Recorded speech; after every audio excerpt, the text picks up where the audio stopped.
People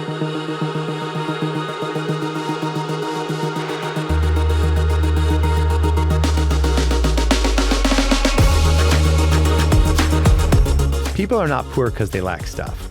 People are poor generally because they lack the institutions of justice that enable them to create prosperity in their own families and communities.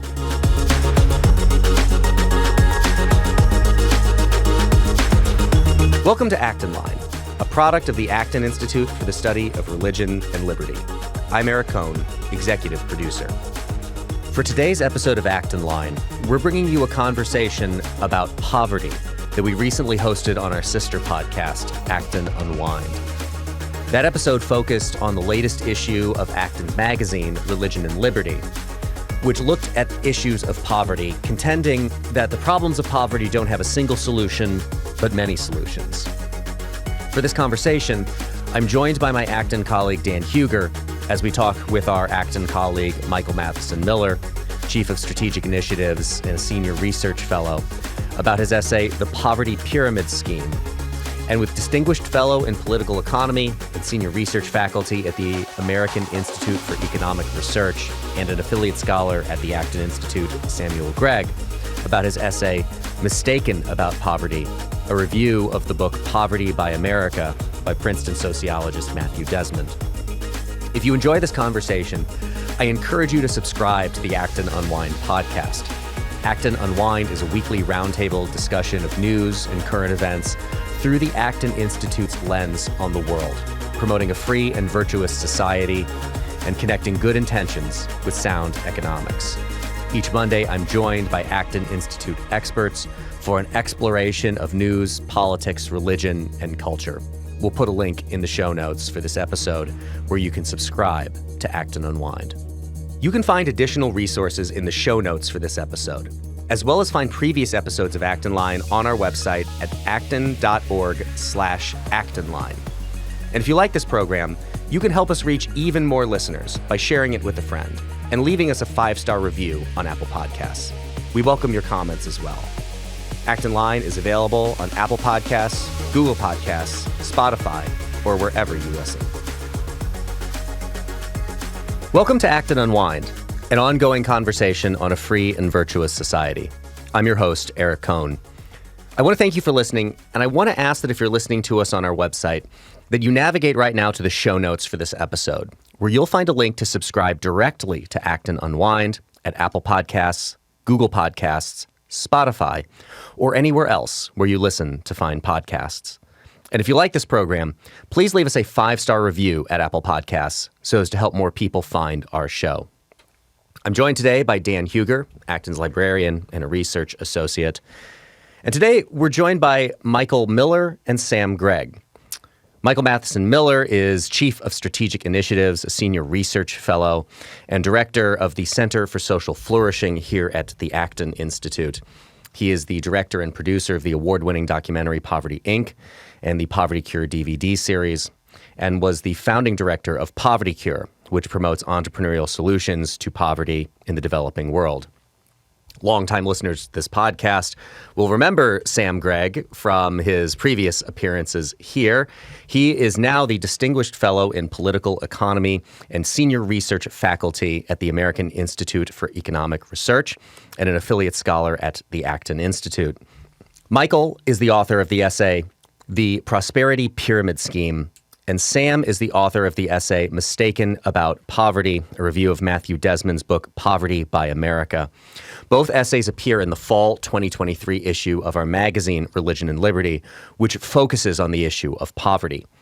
R&L is available at select Barnes & Noble and Books A Million stores across the country, as well as many boutique bookstores. But you can save the time and trouble by subscribing to get our beautiful magazine in your mailbox 4 times per year for only $29.99. We'll include a link where you can subscribe in the show notes for today's episode, along with the link to Michael and Sam's essays. This week, we'll be discussing both of these essays and the larger issue of poverty. I want to start with Michael. The title, again, of your essay is The Poverty Pyramid Scheme. Michael, what is your essay about? Thanks, Eric, for having me on the show. It's good to be with you and Dan and Sam. So So I actually didn't come up with the title. That was Anthony Sacramone, who's clever, or you, someone more clever than I came up with the title. But the general idea of the essay is that we often take the sources of our prosperity for granted. And so I begin with a little story. I remember we did a survey. It was actually with people who were participating in an Acton program of entrepreneurs, and asked them what you thought were the most important elements of being an entrepreneur, and gave them a list. And at the bottom were things like private property, rule of law, and free association. Now, this is obviously not a representative sample, but it's an interesting sample because these are people who already are thinking in a sense of an Acton way and taking seriously institutions of justice, and yet it was right at the bottom. They weren't really thinking about it as essential to entrepreneurship. Of course, if you push them, I think they probably would have. But it struck me because, and this is really the source of the theme of the essay, is that why is it that some countries have been able to develop and other countries haven't? And it's not that the people are somehow smarter or simply better educated or et cetera. I mean, these are like way downstream. There are these fundamental institutions of justice that we take for granted that exist, like clear title to land, rule of law, ability to get your court case heard, ability to register your business, non-compete laws, ability to participate in free exchange without undue burden or heavy taxes or price setting by the government. That when people have these opportunities or these institutions, these conditions, they create lots of prosperity. And when they don't, well, they don't. And so the essay really looks at these institutions, but not only the institutions, but specifically the philosophical, theological, and religious sources of these institutions. Where did they come from?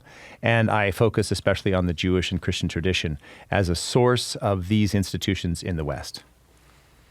Michael, you, as I noted in the intro to this podcast, were the director of the film Poverty, Inc., which personally for me was very influential, not just from the perspective of what I learned about the international aid and relief structure out there, but also because I thought that it was really one of the first and best examples that I've seen of doing filmmaking and storytelling from, I would say our movement's perspective. I thought it was particularly well done. That's now coming up on its 10-year anniversary next year, I believe, in 2024.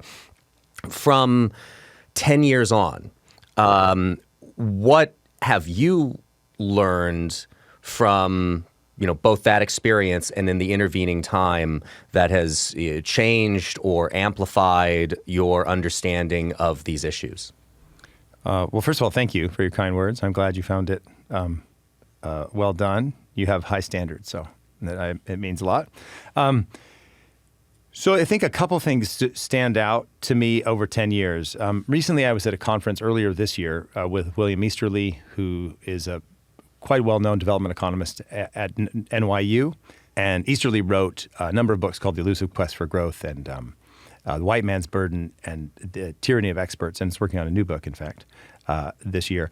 And at the conference, he went through all the problems with foreign aid. And the sad part is that the same dominant model of foreign aid and kind of top-down social engineering that we critique in Poverty, Inc. still exists, and it's still dominant.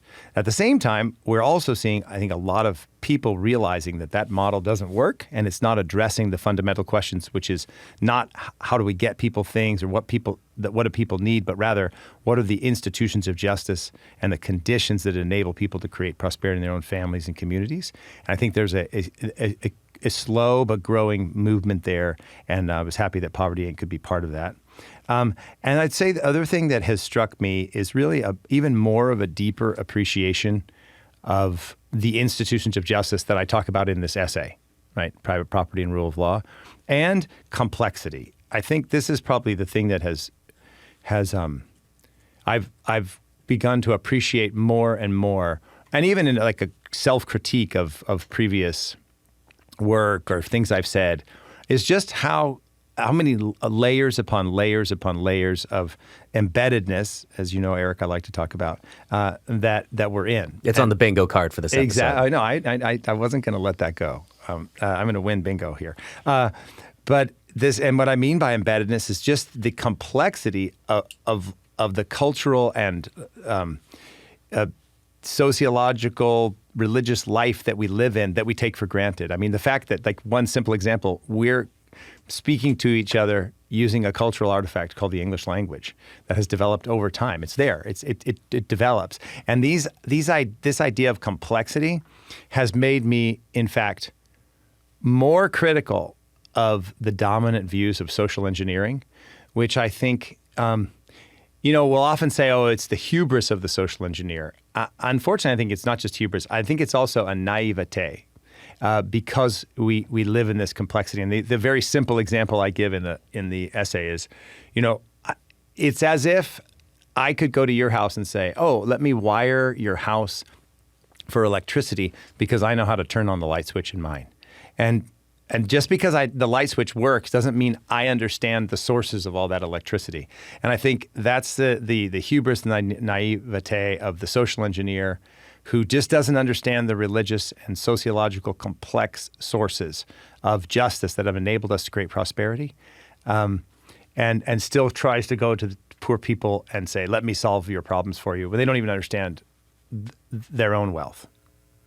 So one of the things I really enjoyed about your essay, Michael, which is wonderful, and I commend it to the readers or listeners, this is an invitation to become readers, is the fact that it brings together this technical problem with this larger question of ideas. Lord Acton used to say that the history of institutions can often be one of deceptions and illusions. And institutions sometimes get hollowed out. They lose their animating force, their philosophical and theological foundation. In your essay, you talk about how particularly, Jewish and Christian thought underlies a lot of these institutions that you think are necessary for human flourishing. Could you unpack that for the audience? Maybe give a for instance of one of these sort of theological concepts that animates these institutions, that give them their vitality and orient them towards the service of human flourishing. Well, thanks, Dan, again for your kind words about the piece. I also value your highly critical mind. So it's a good, with these two people in the room and Sam in the video, it's always a dangerous room with you have three critics here. I, on the other hand, am always gentle and never critique anyone's ideas at all. So I would say, I think before I answer your question, I think you make an important point that these things can get hollowed out, and so it also relates to the maybe the corollary or a related point that one doesn't need to understand the religious sources in order to benefit from them, right? And so maybe I should also even make a clarifying point. Like, it's okay that we don't that not everybody's supposed to understand the religious cultural sources of private property and justice. I mean, I only understand a little bit of it, and I wrote an essay on it. So I think I guess my critique is when the social engineer who doesn't understand any of it decides to go down and become an expert and try to build things without understanding any of the say deeper constituent sources that make it possible. So let me make that distinction, that you can in fact live off of it and benefit from without any knowledge of it all. So what would be a couple of examples? Well, you could take, for example, rule of law. So rule of law is a very important idea in economic development. There's a much stronger correlation between economic development and rule of law than there is, in fact, between democracy and rule of law, right? Because you can have democracy, but you don't have rule of law where there's equitable justice. So what do we mean by rule of law? Well, generally we mean a couple of things, that law is not arbitrary, that it's not retroactive, that it's promulgated, that you know the law, you know what it is. It applies to all people equally. If I take Gregg to court, Sam's wife can't be the judge, right? It has to be a person who's neutral or disinterested. Okay, and you have these kind of sources that come up, and we see them throughout the American founding and et cetera. But if we go back, we see one of the great articulations. I was actually on I was actually on Russ Roberts' podcast many years ago about Poverty Inc. And as I was preparing for it, I listened to one of the podcasts with a legal scholar from UCLA. And he talked about the importance of rule of law and how it was this kind of great insight. And I remember telling Russ Roberts, that's in Aquinas on his treatise in law, right, which is in the 1200s. And so if you look at Aquinas, and he says, what makes a law just? Well, again, it has to be promulgated, it has to apply to everyone, right? It's the rule of law, not the rule of men, and so on. And then if you say, well, why do we have this idea of justice? Well, we see in obviously from the Greek tradition and the Roman tradition, but we see if you go back into the Christian tradition and the Hebrew Bible, we have right in Leviticus 19:16 that impartiality is essential for justice, so that you don't treat the poor or the rich with special cases. So if you think about today, we tend to have one or the other. Either we have a social justice idea that we need to give special value to the poor and preference in making a judgment, or a kind of a crony capitalism where your rich buddies get the benefits. But the Hebrew Bible is very clear, and this is echoed in the books of the New Testament in the letter of James, that justice must be impartial. And in fact, I think even a lot of conservatives are confused about impartiality. They think impartiality is the same as neutrality, right? They say, oh, there's no neutral law. Like, yeah, of course, nothing's neutral. The idea that justice should be impartial is not a neutral position, right? So that's this whole idea of impartiality. And of course, I'm going very quickly through it. But you can see from the Hebrew Bible, you can see it in the Church Fathers, you can see it in the scholastics like St. Thomas Aquinas. This develops in the medieval period, in the Commercial Revolution. You see it in the Magna Carta. It becomes part of Anglo, and then thereby Anglo-American law. These are deep sources. And the same thing for poverty, say private property. And I won't go, but just quickly. So private property is a value. You can see this in Exodus 22. You can see it in Genesis 13. When Abraham buys a plot of land for his wife Sarah, for a burial plot.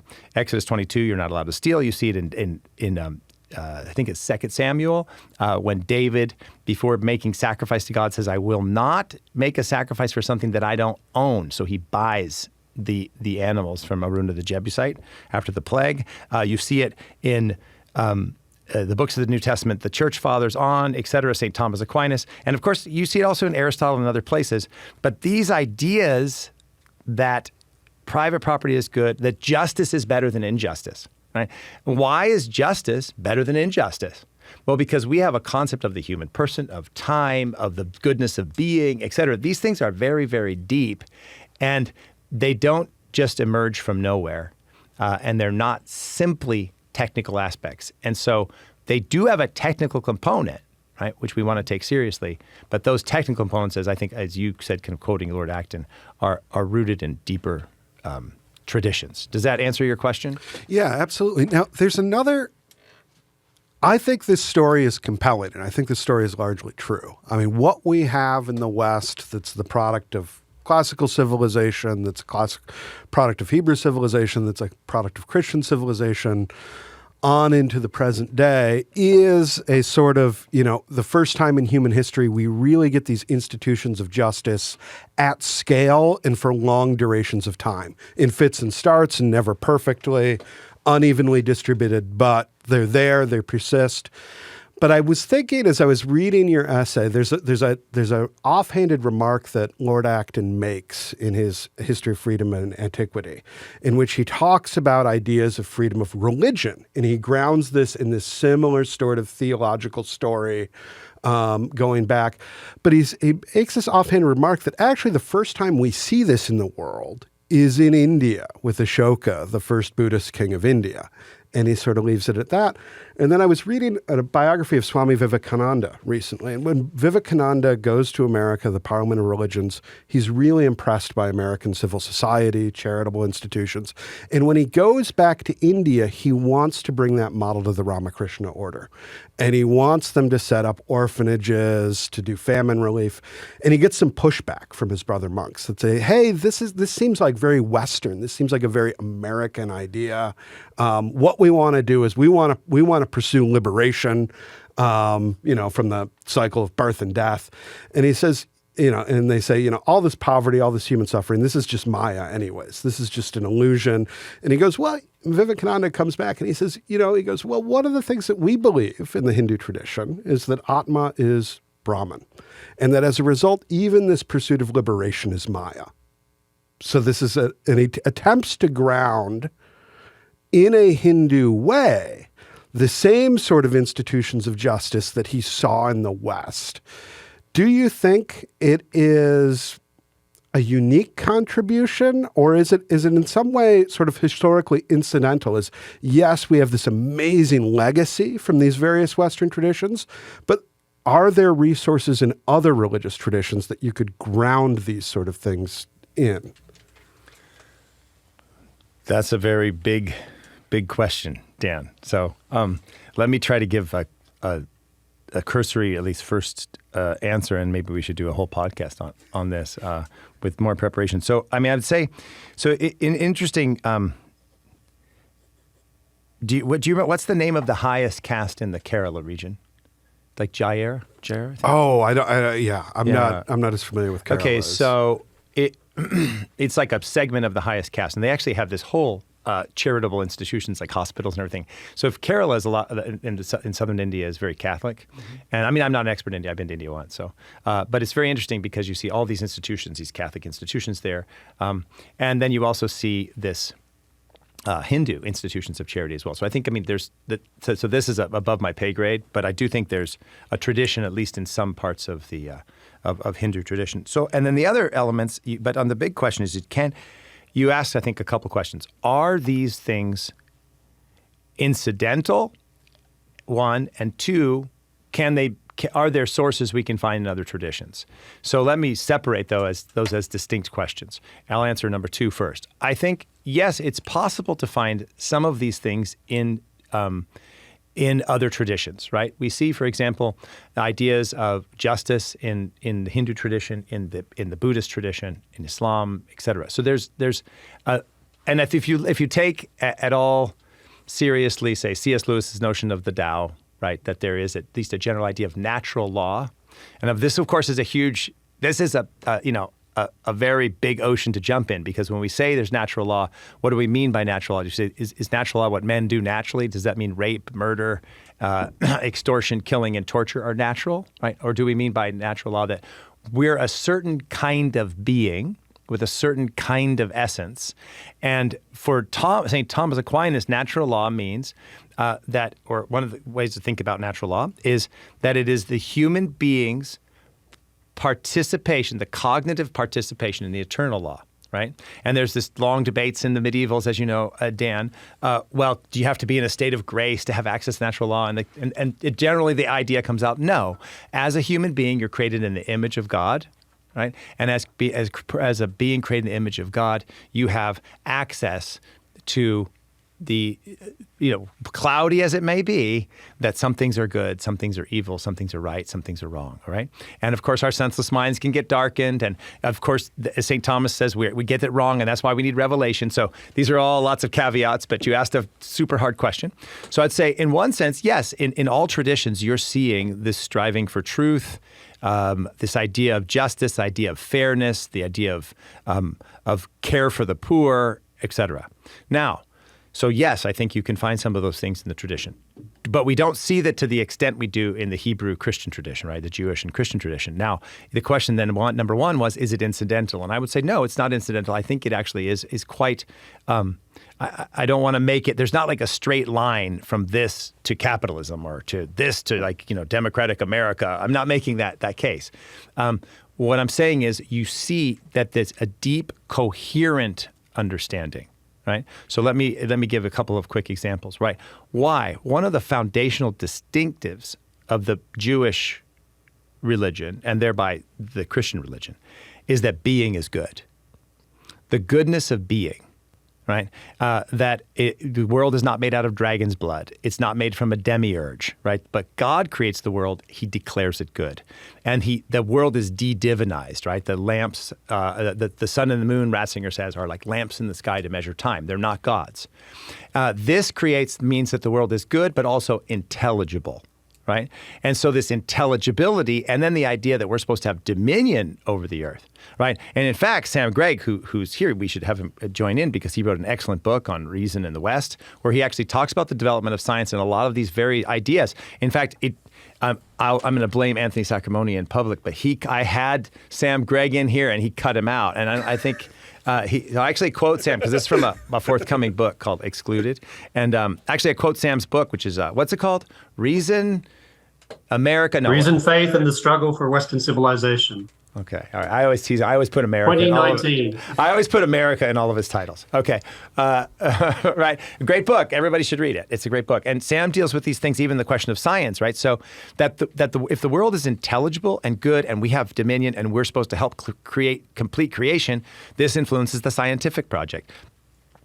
If human beings are a certain kind of being, that they are not objects to be manipulated, but subjects to be respected, then this is going to impact our justice. If we have an understanding of linear time, which I write about in the essay, right, that there's a beginning and we're going somewhere, and this ideas of progress, all of these things are not incidental. They are essential to the Jewish and Christian understanding, and they do deeply shape the West in a way that they don't in other places. So I don't want to say that somehow there's no other sources for justice. I think there absolutely are, but not in the same way, and that these ideas, I think, are not incidental, but I think are part of a whole coherent vision of the goodness of being in the created order that comes out of the Jewish and Christian religion, which takes reason very, very seriously in a way that, and suffering and goodness of being, all the things that you kind of brought up, that other traditions don't.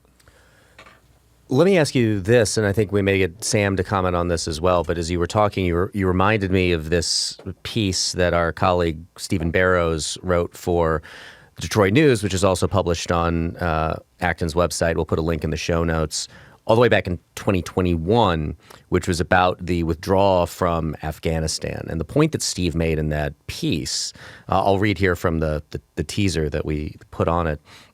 A sustainable government and flourishing society can only be built under the right conditions. Acknowledging the dignity of the human person, the importance of subsidiarity, social institutions, a commitment to the rule of law, and an embrace of the commercial society are necessary, but they were absent from Afghanistan largely because of Afghanistan's violent modern history. So if these things like the rule of law, property rights, many of the things that you articulated are necessary for both justice and then to lift people out of poverty in a meaningful and sustainable way.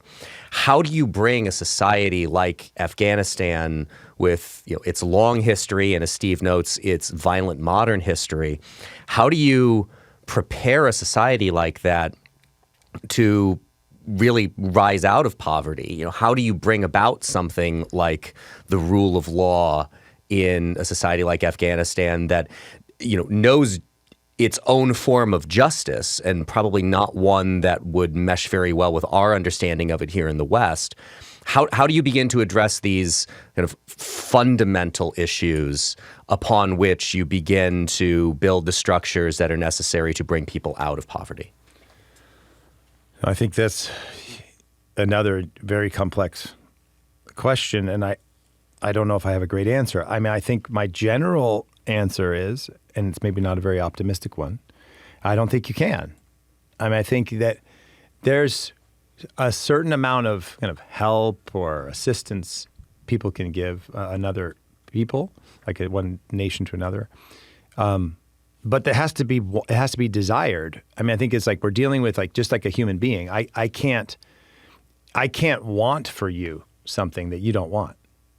So if I think it's a better way, or this is an opportunity, if I can say, look, Eric, this is in one sense, you kind of desire, and I'm going to say kind of on purpose, A. And I was like, okay, well, if you really desire A, which is, I think all human beings in one sense do desire peace and prosperity and opportunity to raise their family and just be left alone. I think that's a human desire, right? To live in community and have peace. I think that's right. Okay, so I say to the leader, okay, this is how you get there. If you don't want to, some people don't want to get there. And so I don't know if I have a very good answer. I just don't think you can socially engineer it. I think that there has to be a sense of volition on the leaders of a people to want these things. And I think there's actually a lot of obstacles to that. So let's move out of Afghanistan and even to say places like where I used to live in Nicaragua. You know what you see in Nicaragua is like now it's under communism again. When I was there, the communists had lost, and the quote unquote liberals were in charge. And you know, it really struck me. I thought this is very interesting. If you're a poor person in Nicaragua, like the difference between the liberal regime and the communist regime, I don't mean in a sense of violence or like killings or something, but like just in your day-to-day life and you're still poor, you still don't have a lot of opportunity, you're still basically excluded. And if you think about it, in order for, say, a wealthy oligarchy or a wealthy group of people to be able to bring prosperity to everybody, you need more than just economic incentive.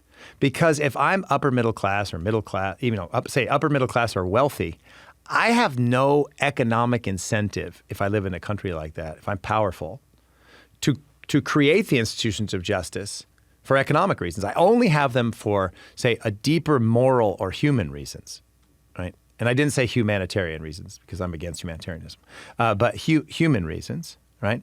I only have that. That's going to be the driving force. I mean, I could get into this with more detail, but I know we want to get Sam in here. But I think so. My general sense is, unless the leaders of Afghanistan want these things, which I don't think they do, right? There's no way to socially engineer it. The only way to do that is empire, right? And that is you, which has been done for millennia. Right. The way the Romans got everybody to be Roman was they crushed you if you didn't do what you were told. Right. So I mean, but I think as far as like preparing the conditions, there must be the will of the leadership, and I just don't see that at all. Can I jump in there and really work off Michael's comments, because I think, broadly speaking, I think he's correct. So empire is part of the discussion, and this, of course, ties into contemporary debates about things like colonialism and the effects of colonialism upon different parts of the world. And scholars like Oxford's Nigel Biggar, who wrote a very good book on colonialism and the British Empire in particular, he talks about how the British Empire brought certain institutions and ways of acting and expectations to different societies which had their own type of traditions of these things but were weak. Now, he's not denying that there's a dark side to colonialism. He's very clear about that. But he also points out that historically speaking, the British Empire was a historical phenomena that brought things like rule of law and conceptions of private property to societies where these ideas were relatively weak. So empire is certainly part of the story. The second part of the story, I think, is whether those leaders in countries in developing economy, which have developing economies, whether they're able to root these changes in some type of indigenous, cultural, or religious reference points that add legitimacy to these moves. And that is what some countries have tried to do, to try and show, for example, well, in Islam, we have a certain type of conception of rule of law, or we have thinkers who've written about this. Or in the case of China, there's a type of minority liberal, in the classical sense, Confucian tradition, which some of the early founders of the Chinese Republic in the 1900s tried to attach Western institutions to. So that's another strategy that's had mixed results, precisely because these traditions are not strong. They're there, but they're not strong, and they're overshadowed by distinctly unfriendly traditions to these types of institutions that Michael is talking about. But I think that it's really, in many respects, it comes down to the commitment of a country's leadership to proactively choose and then try and realize these institutions. And that can be very, very, very, very hard. It's being carried out to a certain extent in countries like South Korea. It was certainly carried out in the context of Chile following the coup d'etat in 1973, where by the mid-1970s, the military junta decides it wants to commit itself to liberalizing the economy and strengthening property rights and all these sorts of things. And that turned out to be very successful economically, although there was obviously a very high political price to be paid for that. And of course, these leaders, to a certain extent, need to be somewhat insulated from popular pressures to do the opposite or to not make changes. So these are some of the dilemmas I think Michael's pointing to when it comes to countries embracing the types of institutions that do help us to overcome poverty in the sort of systematic way that the West has done. So there are certainly strategies and ways of thinking about this that can help people living in developing countries to think their way through these things as to how one might make these types of transitions. But there's no doubt that it's very hard. And in fact, most countries, historically speaking, have not made the type of transition that Michael's talking about because culture is such a strong phenomena. And unless you can root these changes, I think, in very important reference points that everyone in a given society takes seriously, then they're going to have difficulty achieving legitimacy. And that's the key thing. You know, I think Sam's exactly right. I just want to add maybe two quick points. One, I think, on the importance of culture, and then maybe one optimistic idea I have about, in a sense, finding indigenous in this way, I'll say like a local belief that doesn't come from, say, a colonial empire, especially in Africa, where I think there's some hope. So I think Sam makes like really important points at the end. He says, you know, culture is so important. The great English historian Christopher Dawson always says that cultus is the driving force of culture. And by cultus, he means religion. And I think, and again, this is in many ways, I think I quote him in my piece, this is a theme of the piece, is like we can pretend in our secular, insulated, very wealthy world that religion doesn't matter. But it actually shapes our own institutions, even though we don't necessarily believe in them. And it also shapes institutions around the world. And so one of the challenges, of course, that Dawson brings up is that our modern religion is technology, that we worship tech, you know, we worship efficiency and technology. So it's an interesting, in many ways, a clash of civilizations within our own civilization. So here's one idea that I've been thinking about, and it's not totally articulate yet, but you can feel free to disagree. I've been thinking, you know, on this point that Sam makes, how can leaders get a sense of their own local, that it's not only something that's imposed from the outside. And I think when you look at colonialism, say, in African colonialism, I think a lot of African leaders, African people, tend, from, you know, depending on where they're from, but let's say, for example, say former British colonies, can tend to think of, you know, private property and rule of law and this kind of Anglo rule of law as somehow imposed from the colonial outside. And so what you saw after decolonization was another kind of intellectual colonization of a German variety of Marxism, right, where they were buying into this whole kind of Marxian socialist ideas, which are also European, right? And so people like George Aite were trying to make the case. He was a Ghanaian economist. He's in Poverty Inc. He's passed away a couple of years ago. He was trying to make the case that there's a certain tradition of free markets in like African indigenous ideas. I think that's one thing. I kind of agree with Sam. It's a little bit hard. But I think the other option right now, and I've talked to some Catholic clergy about this, is if my article is generally historically right, and I know it's very complex, and I say in the essay, there's a lot of books can be written on this.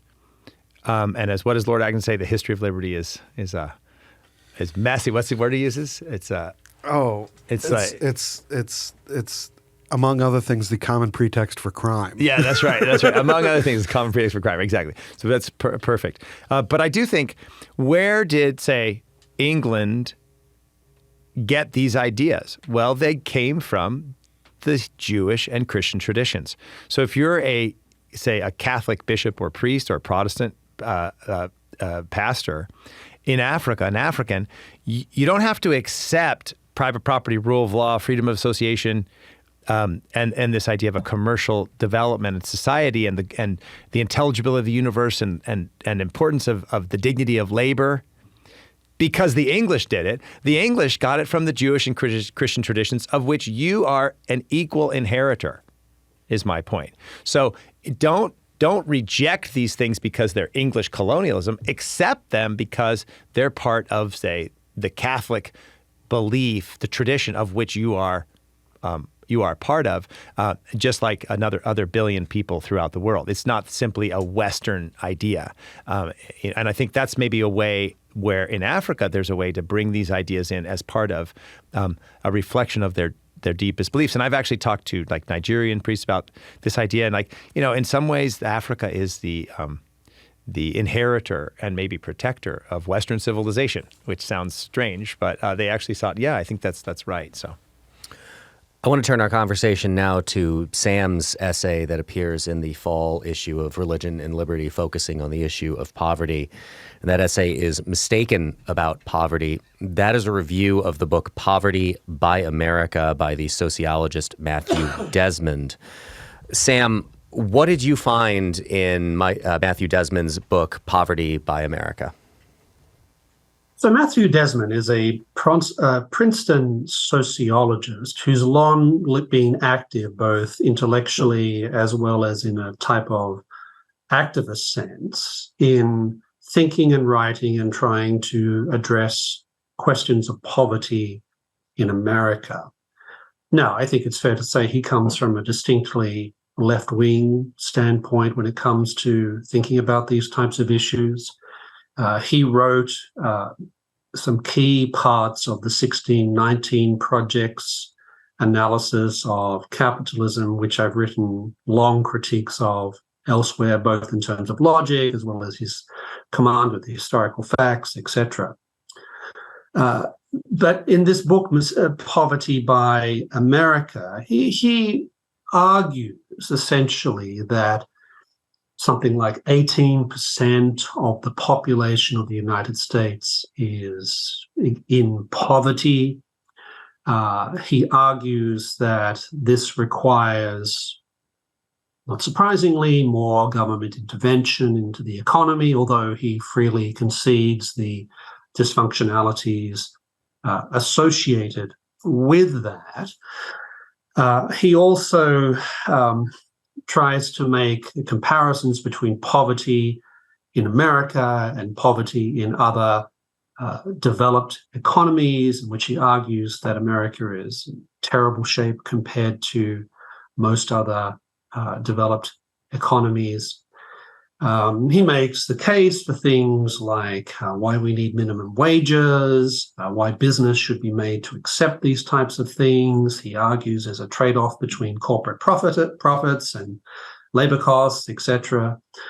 And I think it's fair to say, very critical of this particular book. And the reason I'm critical, one reason, is that the facts just don't match up. The facts just don't match up with his claims. So, for example, he doesn't make clear distinctions between absolute poverty and relative poverty. And of course, relative poverty is indeed relative, right? So people who are in relative poverty in the United States compared to wealthy people in America, those relatively poor Americans are a lot better off than a good number of people who are doing, by European standards, relatively well, let alone people who are living in developing countries.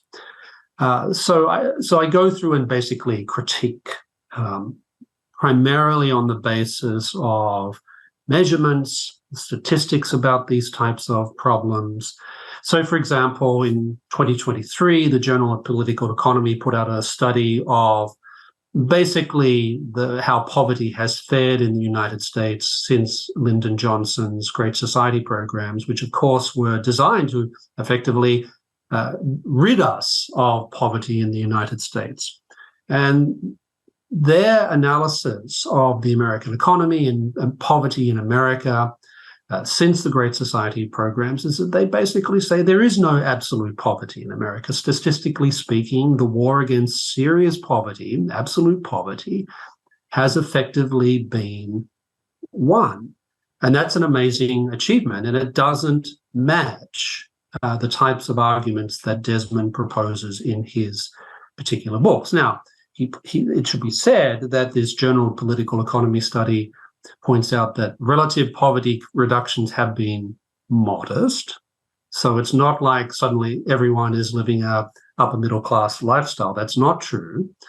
But they also point out that one of the things that's gone along with this massive reduction of poverty in the United States, absolute poverty we're talking about, is that government dependence on government by working age adults has increased in the United States. So I think the line is something like government dependence increased over this period of time, the same period of time that the Great Society programs have been implemented, with the share of working age adults receiving under half their income from market sources more than doubling. So that what that means is that working age adults who are receiving more than half of their income from the government has doubled. So that, and it also shows up in particular groups. It has disproportionately manifested itself among working age males. So what I'm trying to do here in my response to Desmond's book is to say, well, first of all, poverty has declined. There's no question about that. And absolute poverty doesn't exist in America. Relative poverty does, but relative poverty is relative. But the other part of the issue is that dependency upon government has grown. And that is an economic problem because it puts major strains on government expenditures. It's the number one thing that's driving debt, our obscene level of national debt. And that dependency is it has grown as a consequence of this. Now, I also point out that we have had periods of time in which we have reduced poverty while also reducing dependency upon government for one's income. And that period relates very much to the 1990s when a Republican Congress and a Democratic president passed significant welfare reforms that produced this optimal income, which is reducing poverty and reducing welfare dependency at the same time. So I think there are a lot of different questions that come out as a consequence of Desmond's book, which I think are very easily answerable, because I think many of the measurements he's using and many of the arguments he's using are simply wrong. Now, I'm not saying that somehow he's wrong about everything. I mean, he makes some points. For example, he says that he freely concedes in his book that a good amount of welfare spending in America goes to people who are not its intended recipients. He points out that this includes lawyers who make a lot of money out of suing the government to get more welfare payments for their clients, as well as middle-class families who are very smart accountants, who are very skilled at extracting considerable amounts of government money from the government. He also points out the ways in which government intervention, certain forms of government intervention, particularly when it comes to things like housing, have put home ownership effectively out of reach for a considerable number of Americans. So he's not wrong about everything. But what is interesting is that his book reflects, I would argue, the common narrative that you hear. We've heard from a long time about poverty in America from the left. But I should mention, it's a narrative that's been embraced by some sections of the right in the United States as well. And it's empirically wrong. And I would argue that it's not just empirically wrong, it also reflects what happens when you turn the question of poverty over to the government. There's all sorts of things that government can do, but there's all sorts of very negative consequences that flow from that, which I think people who generally adhere to a free market view of the economy would point out. So these are some of the themes that I try to address in the article, because I think that if we're going to have a discussion about poverty in America, we need to be clear about what is absolute poverty versus relative poverty. We need to be clear about the empirics of what's actually happened in the American economy since the Great Society programs. And we also need to think about alternatives to dealing with particular manifestations of poverty that seem not to yield to some of the typical solutions that are offered by government in Western countries. Sam, this is a wonderful article, and it brings to bear a lot of those facts and a lot of those distinctions that seem to get lost in this popular narrative, that you mentioned.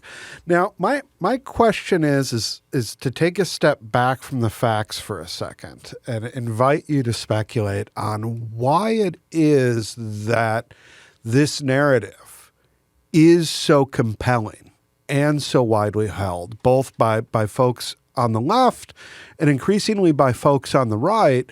What is it, if it's not empirically grounded, if this is in fact divorced from reality, what makes this narrative plausible to so many folks?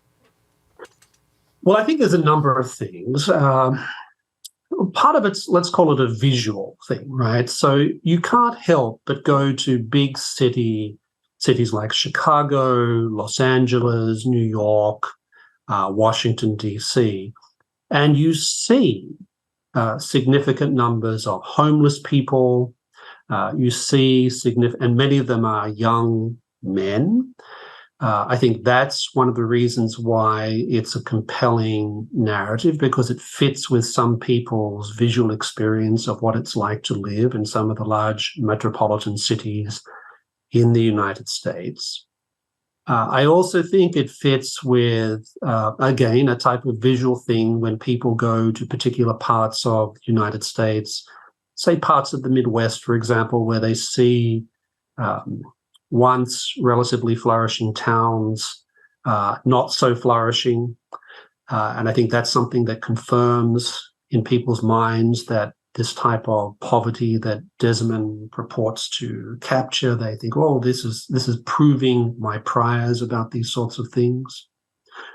And it's also because I think it's also an ignorance question as well, right? Because when you have a lot of people producing some pretty good evidence to say that the type of poverty that the Great Society was designed to fix has been resolved and has been resolved for some time, ignorance of that means that people tend to accept this type of popular/populist narrative that's coming from the left and now increasing segments of the right. And it's also, I think, the case that those of us who believe in the capacity of markets to resolve these problems within a context of rule of law and a certain type of culture, etc., we have to get a lot better at articulating a narrative that counters this popular perception of what's happening with and what's going on with poverty in the United States today. Yeah, so I think this is a difficult. Your last question to Sam, and then I think Sam's answer is really I think highlights a couple of things. So Desmond wrote another book called Evicted, where he goes and documents the problem of eviction and housing, and it's an interesting book because he really explains, and he did something kind of interesting, that he spent time both with people being evicted and with landlords, and how the landlords are trying to make money and they need their income to live. And so he shows how this human side of both of the problems, but also just how how complex and how challenging it is. And one of the things I thought was very powerful in this book that my wife and I have talked about is how, like, one little thing goes wrong, and the sink's plugged, and you use the bathtub, and you don't want to tell the landlord because you don't want to have a problem. And then you use the then the bathtub is up, and then you've been washing out the bathroom, and then there's the problem here, and then things pile up, and you just start to begin overwhelmed. And I think one of the things he draws out in Poverty by America and in Evicted is the challenges in the United States to be poor that many of us who are not poor maybe we don't realize. And I think this is why you asked why it's compelling. And I think it's compelling because we all can see, like, things are very expensive. There's high inflation.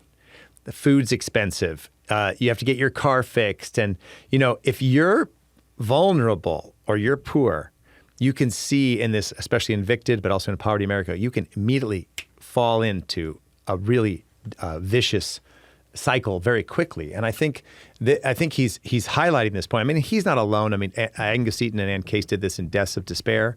And he says, poverty is the loss of liberty. Poverty is a diminished life and diminished personhood. Poverty is instability.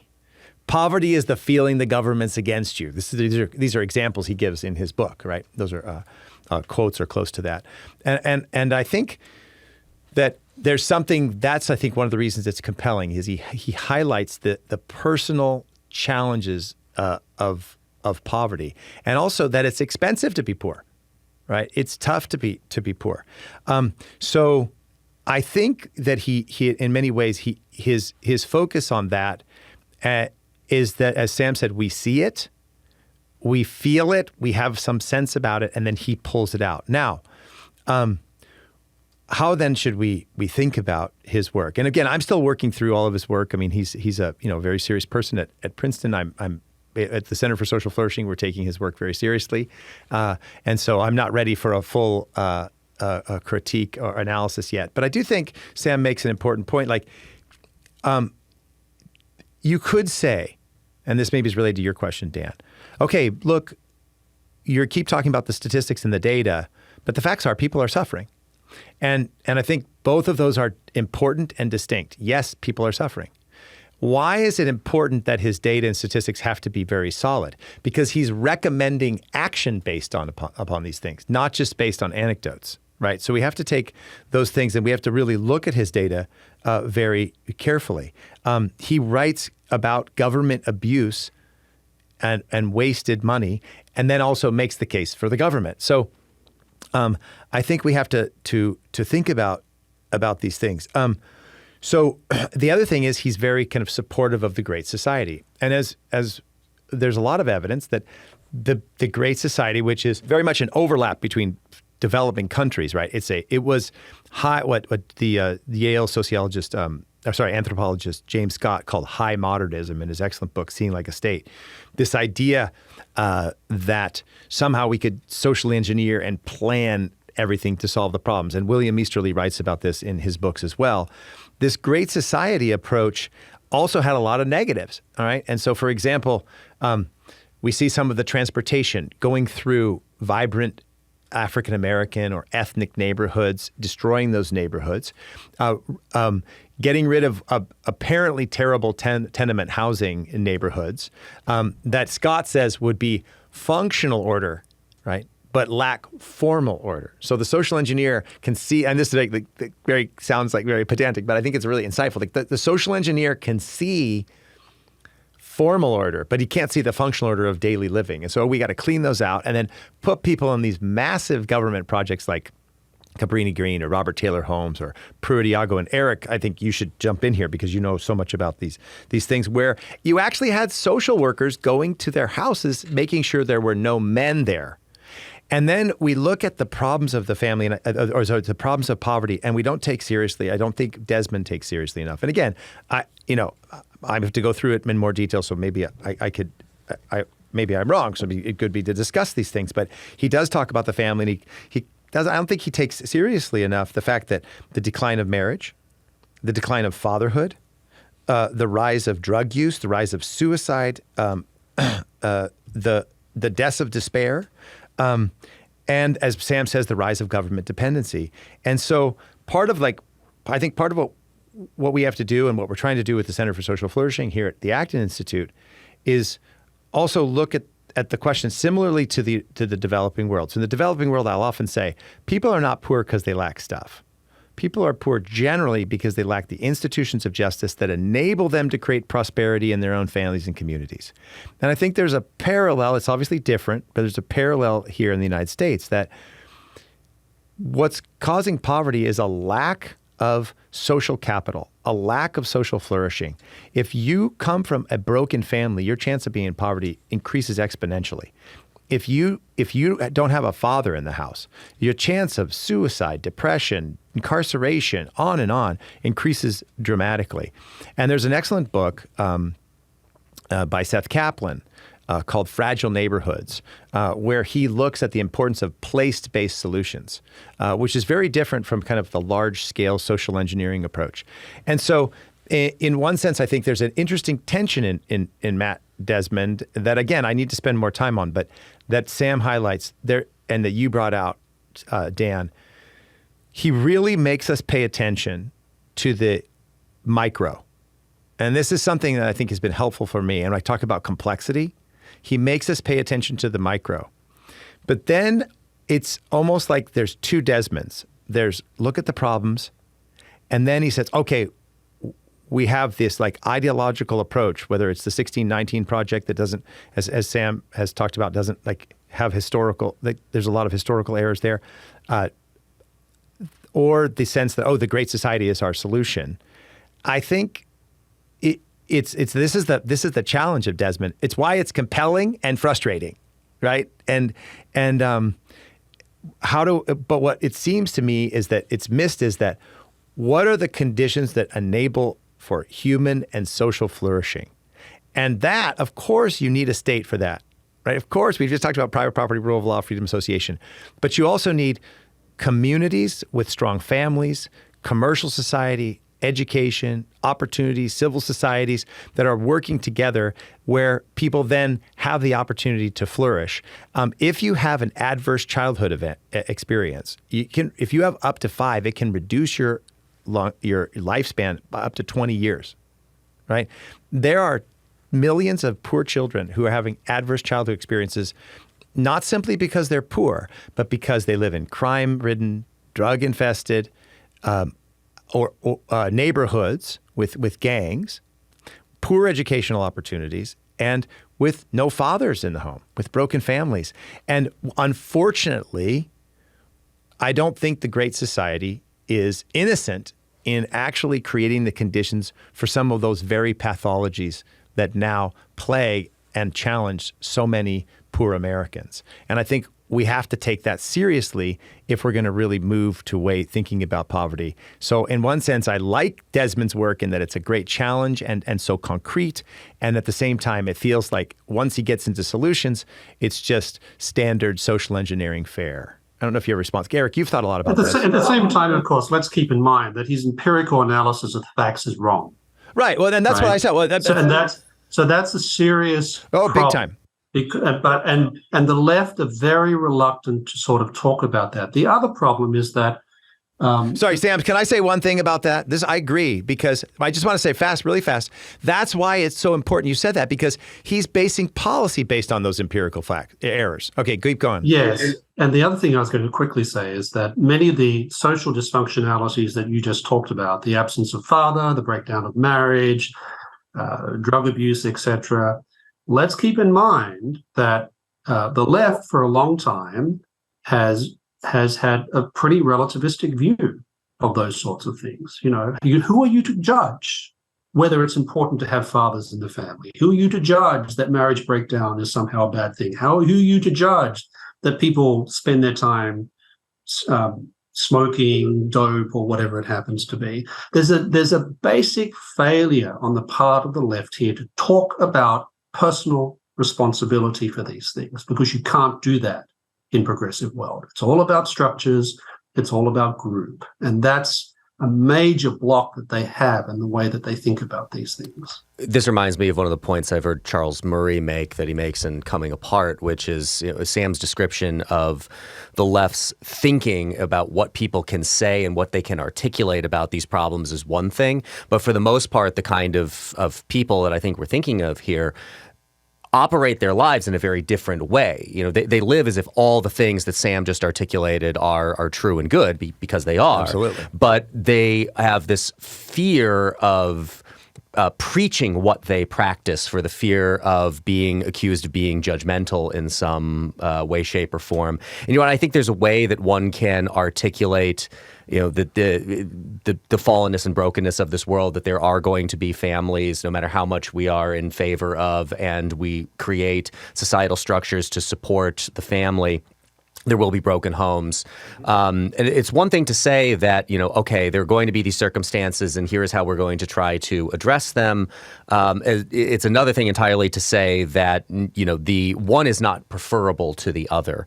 I have one more question for Sam, and I want to comment real quickly on one thing that Michael brought up, because it's a bit of a hobby horse of mine, because it is a good example of the way that these people who have the social engineering view of society can go awry. And I think it's really well wrapped up in the Pruitt-Igoe housing complex that you referenced, which is this housing complex in St. Louis, Missouri. It's constructed in the early 1950s. There's around, I think it's 33 11-story apartment buildings in this site in North St. Louis. It was designed by the same architect as the World Trade Center, and it was supposed to be just this great example of what public housing could be and how we could begin to approach that problem. Milton Friedman, I always remember making this point about the public housing movement resulted in a net reduction of housing units for people in this country because of exactly what I think, Michael, you were pointing out, which is you have these engineer types who can look and they see the lack of formal order. They don't see the lack of the social order, the emergent order that comes out there. And in that way, things like Pruitt-Igoe end up, going a long way to further or explicate one of my favorite quotes from Friedrich Hayek, that the curious task of economics is to demonstrate to men how little they really understand about what they imagine they can design. And this is just a perfect example of that design problem, right? So in these 11-story apartment buildings, in the name of alleged efficiency, although I still have not quite been able to wrap my brain around this, the elevators only stopped on every other floor. So if you, lived on the third floor, but it only stops on 2 and 4, you either have to go to 2 with your groceries and walk up a flight of stairs, or to 4 with your groceries and walk down a flight of stairs. And it wasn't long after the complex was open that people who have bad intentions realized the stairwells effectively become a trap.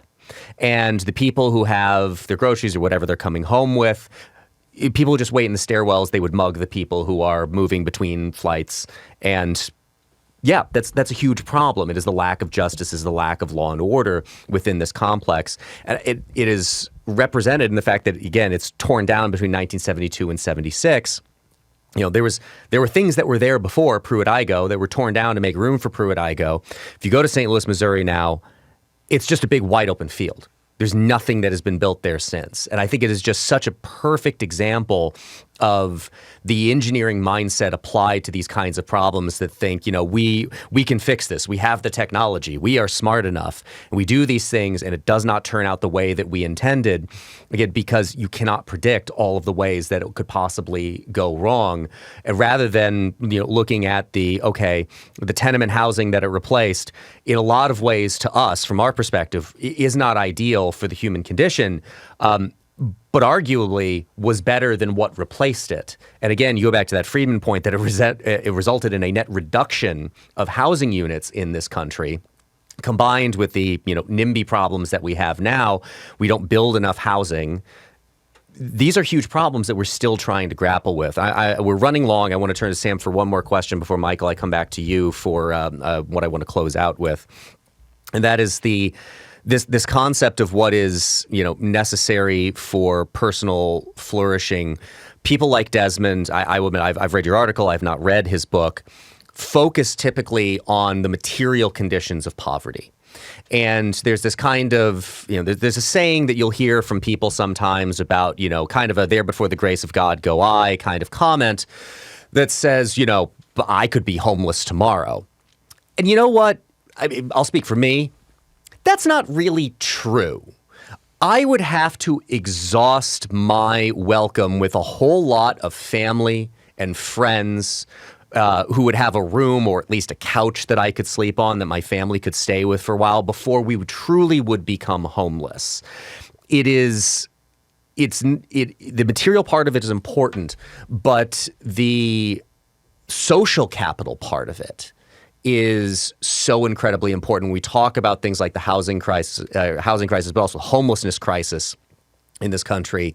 A lot of it has to do with problems like drug addiction or mental illness, but a lot of it is people who lack the social networks, who lack family support, who lack friends support, who lack other kinds of social support when they come on hard times. So, one, does Desmond consider this at all? Two, does he have any ideas about how we might increase social capital? And assuming, whether he does or does not, what are your thoughts on those? And how do you think about increasing the kind of social capital that people need, not just in terms of addressing poverty from a material perspective, but from this social capital perspective that's so incredibly important as well? Well, Desmond talks vaguely about importance of spirituality, or the importance of, I guess you'd call them grassroots groups. He primarily has in mind NGOs, right, and sort of NGO activist groups. And most NGO activist groups, not all, but most of them are heavily focused upon politics and lobbying, and that's their way of thinking about it. It's like the left in general. When they think about civil society, they think about NGOs, and NGOs are not really the civil society that I think really lies at the core of fixing some of these problems insofar as they can be fixed, given that we are human, we live in a fallen world, etc. So what is not talked about, I think, certainly in a lot of the literature on the left on this subject, is the way in which government programs like the Great Society basically destroyed a good number of flourishing, bottom-up civil society networks that made it harder for people to fall into poverty in the way that you just described with yourself, right? Because there were all these existing networks, some of which were religious, some of which were cultural, some of which had sprung up over time, that were literally destroyed by things like great society planners in Washington, D.C. deciding that this apparently messy, unorganized community that of primarily African American in ethnic composition, this was unorderly, this looked messy, so we need to replace it with a housing project or whatever it happens to be, right? And so government played a major role in destroying a lot of those networks that were keeping a lot of people out of the type of poverty that he rightly abhors. And it seems to me that civil society is in a much better position to be able to deal with many of the non-material causes of the type of poverty that he tries to address in his book. It's also the case that a lot of those civil society institutions have become effectively more or less just only one arm removed from the state, because they take so much funding from the state, which means they take on the government agendas and a way of thinking about questions of poverty. A lot of civil society institutions, including a lot of religious organizations in the 1970s and 1980s, very much hitched their wagon to, well, we need top-down government solutions to this. You can see this in things like the 1986 U.S. Catholic bishop's letter on the economy, which I think looks like a joke now today. because of its fundamental reliance upon government for everything. The fact that so many religious organizations took on explicitly political agendas, which distracted them from much of the good work that they had hitherto been doing. So I think when it comes to dealing with these deeper problems that often have very little to do with lack of actual material resources, civil society is the preferred vehicle. But civil society has also become very weak in America. It's certainly stronger than most other Western countries, but it's become considerably weaker. And that, I think, has got to be part of the way forward in dealing with the types of poverty that we're talking about, because they don't yield themselves to things like income redistribution. They don't yield themselves to these different types of government programs that are designed to reduce poverty, because governments, I think Michael's point about seeing like a state, by definition are not very good at seeing these types of things, which are hard to measure. They're very hard to measure. And I think a lot of people on the left, I mean, I've been talking about empirics, but a lot of people who are into, whether they're on the right or on the left, into government intervention to solve some of these problems, they don't pay attention to the fact that a lot of these problems stem from causes that are not easily yieldable to empirical measurement. And for that reason, they don't exist in the minds of some of these people. I think this is a good segue to where I want to close the show, which is back to you, Michael. Sam said something in there that always sticks out to me, which is I have this allergy now to the way people talk about some of these problems, because they talk about it in terms of how do we fix poverty? What are the solutions to poverty?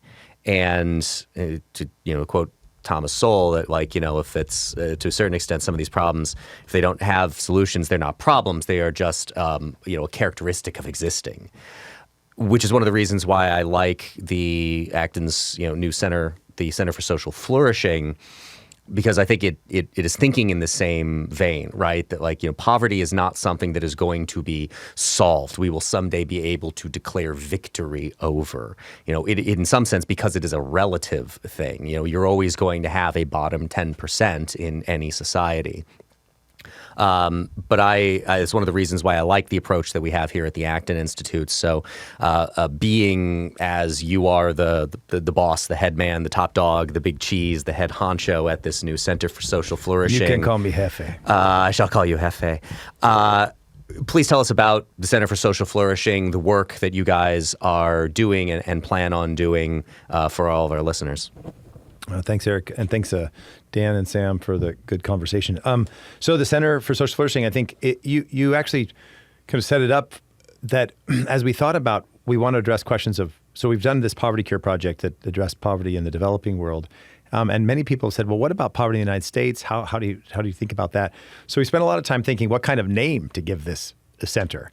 And we intentionally didn't want to talk about poverty, partially because it sounds like an 80s problem, but it's also part of the social engineering issue of fixing poverty. How are we going to fix poverty? And it really turns people into problems, into technical solutions. And so the idea of social flourishing is that, we want to help create the conditions for human and social flourishing where people can get better. And if I asked you, Eric, or Sam, or Dan, what areas in your life are going well, or you feel like you're flourishing, what areas of your life are not going as well as you want, where all of us are going to have places in our life where we need to flourish more, where we can grow. And so part of the idea was it's both a conditions, that's a positive way of thinking about the problem, and also aspirational, that we all need to improve in social flourishing. There's not and I think just as we're never going to end poverty forever, we're never going to create the perfect good society. But we all can strive for relatively just and better societies with more opportunities for flourishing. And it also takes into account the fact that poverty, as you and Sam said, I think is not simply a material problem. Because we actually have a lot of people in the United States who are materially well off, who are committing suicide, who are depressed, who are lonely, who are drug addicts. It's not just poor people, right? And so what was the line? Maybe Sam can remember that, or you, Eric, the Mother Teresa had this line about like some of the greatest poverty she's ever seen is in the United States. And she doesn't just mean material poverty. She means a certain kind of brokenness, family breakdown, and human breakdown. And so what we wanted to do with the Center for Social Flourishing is really take into account, rooted in Acton's vision of the human person as created in the image of God with freedom and responsibility and will and the characteristics, embodied and embedded human persons with a social nature. We won the bingo game. That what are the conditions that help people and families flourish? And in that sense, it's not simply about material poverty, but really about helping to create the conditions where each of us has opportunity to live out our vocation. And it's not, look, it sounds in many ways maybe utopia. It's not utopian. We realize there's always going to be poverty. There's always going to be need. There's always going to be sin. There's always going to be tragedy. There's always going to be need for human love. And but it's in whether it's helping the poor or helping the wealthy or helping the young or the elderly, love and community and social flourishing and institutions of justice are always essential. And we wanted to try to create a holistic way of seeing that. And part of that actually has to do with, we're doing a new film and building a new website and working on issue pages and a lot of the topics that we talked about, from homelessness to incarceration to drug, but also encouraging civil society. That's one of the things we really want to work on, is encouraging civil society responses to this, where people are, in fact, as Seth Kaplan says, building place-based solutions to help people in their own neighborhoods to have opportunities to flourish. So that's our kind of our generally big vision. Does that help answer the question? It does. All right. Well, thank you very much for having me on the podcast. It was fun. Let's call it a wrap there. Thank you for listening to Acton Unwind. If you're listening to this podcast on our website, please look right now in the show notes where you're going to find a link that you can use to subscribe directly to Acton Unwind, or just search Acton Unwind on your favorite podcast app. Also, please rate and review us on Apple Podcasts, 5-star reviews only, so that more people can find this show. I again want to encourage you to subscribe to our magazine, Religion and Liberty, where you can read not only Michael and Sam's great essays that we discussed today, but other great pieces by Marvin Olasky, Rachel Ferguson, Philip Booth, and many more. Only $29.99 will get you 4 issues of our beautiful magazine in your mailbox 4 times a year. Look for a link in the show notes where you can subscribe. Thanks to Dan, thanks to Michael, thanks to Sam. For the Acton Institute, I'm Eric Kohn. We'll see you next week.